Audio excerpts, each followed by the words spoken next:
Welcome back.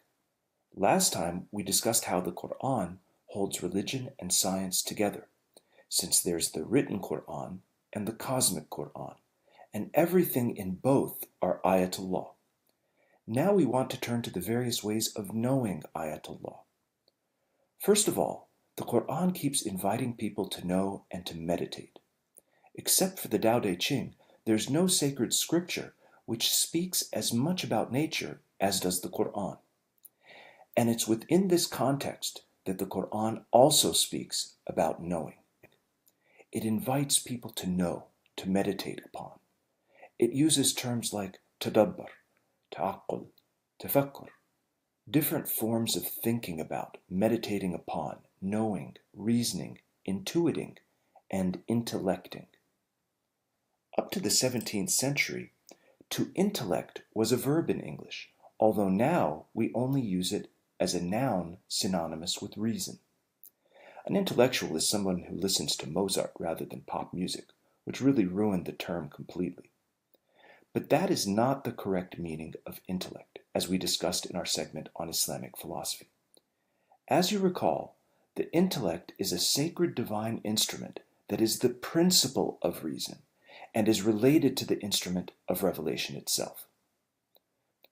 We pointed out that this has always been a well-known religious and philosophical doctrine, and that in Plato's Republic, for example, we find Socrates saying, "By pursuing certain philosophical studies, a certain organ in every student's soul is cleansed and rekindled, which has been blinded and destroyed by his other pursuits.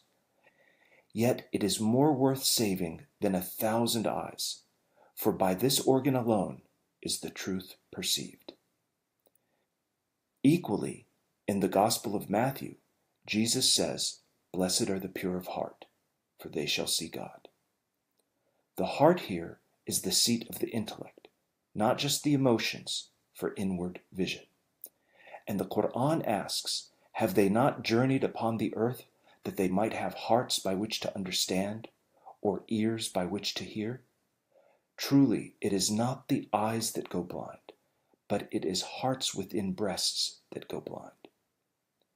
Spiritual realities and truths from God can be seen through the intellect, which is concrete like the senses, but for a higher level of reality. Reason is abstract and needs data or input, either from the senses, the intellect, or revelation as its starting point to operate, and is not independent of these. So the Quran emphasizes that we have a set of faculties, not only one faculty, but a set of faculties in order to know nature.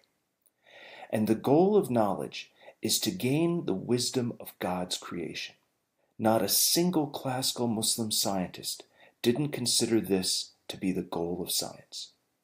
The goal was not to become rich or to become powerful and so forth, although those practical elements existed. One reason astronomy developed was to help you say your prayers more correctly, but the main goal was to gain wisdom. The goal of science was wisdom about God's creation, because the whole of creation, according to the Islamic perspective, is imbued with divine wisdom. If something is a sign of God, and one of the names of God is El-Hakim, the wise, how could it be devoid of wisdom? This goal of science is very different from what we see today. It's also important to point out that the Quran provided a worldview within which many complementary interpretations were possible. So although the Quran is one text, it doesn't mean that there cannot be diversity of knowledge. For example, if you have a garden out there and you have different kinds of plants, and we state that the root of all these plants is sunk in the same soil, it doesn't mean that all the plants are going to look alike. Now, the starting point for many sciences even today is mathematics, which the Muslims excelled at, as we shall see. This is because numbers were also ayatullah, with both a qualitative and a quantitative aspect, to which we now turn.